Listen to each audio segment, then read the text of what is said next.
Control line کے قریب واقع اسماہانی سیکٹر میں کشمیری عوام نے پاک فوج کے ساتھ اظہار یکجہتی کرتے ہوئے ریلی نکالی۔ ریلی میں شرکاء نے پاکستان زندہ باد اور افواج پاکستان زندہ باد کے فلک شگاف نعرے لگائے، جس سے پورا علاقہ گونج اٹھا۔ ریلی کا اہتمام سول سوسائٹی کی جانب سے کیا گیا، جس کی قیادت سماجی شخصیت چودھری اصغر علی اور کونسلر فاروق گوندل نے کی۔ مقررین نے ریلی سے خطاب کرتے ہوئے کہا کہ بھارت کی جانب سے آزاد کشمیر پر کسی بھی قسم کی جارحیت کا منہ توڑ جواب دیا جائے گا۔ کنٹرول لائن کے غیور عوام پاک فوج کے شانہ بشانہ کھڑے ہیں اور ہر محاذ پر ساتھ دینے کو تیار ہیں۔ انہوں نے کہا کہ پاک فوج کی قربانیاں ہمارے لیے فخر کا باعث ہیں اور پوری قوم افواج پاکستان کے ساتھ چٹان کی طرح کھڑی ہے۔ جو ہم نے ریلی نکالی ہے یہ پاک فوج کے ساتھ اظہار تشکر کے لیے۔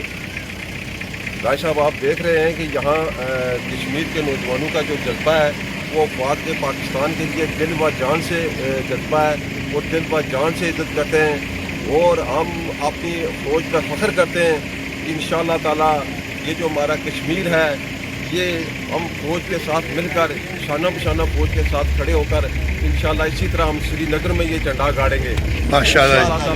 تو میں اپنی فوج پر فخر کرتا ہوں کہ اللہ کے حکم سے پوری دنیا میں پاک فوج نے ہمارا سر فخر سے بلند کیا ہے۔ ہماری دعا ہے کہ اللہ تعالیٰ ہماری فوج کو سلامت رکھے اور ہمیں ہمت دے کہ ہم فوج کے ساتھ اپنی افواج کے ساتھ شانہ بشانہ کھڑے رہیں۔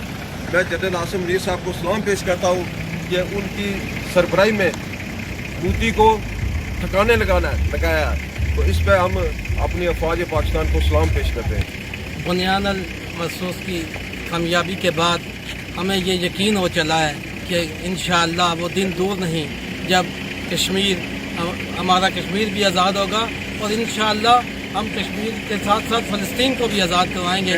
آج مسلمان دنیا ایک یکجا ہو چکی ہے اور انشاءاللہ اس یکجہتی کو قائم رکھنے کے لیے ہم پاک فوج کے ساتھ شانہ بشانہ۔ شرکاء نے ہاتھوں میں پاکستان اور آزاد کشمیر کے پرچم اٹھا رکھے تھے اور بھرپور جوش و خروش کے ساتھ پاک فوج کے حق میں نعرے بازی کرتے رہے۔ Kamran Khan, JK news, اسماہانی۔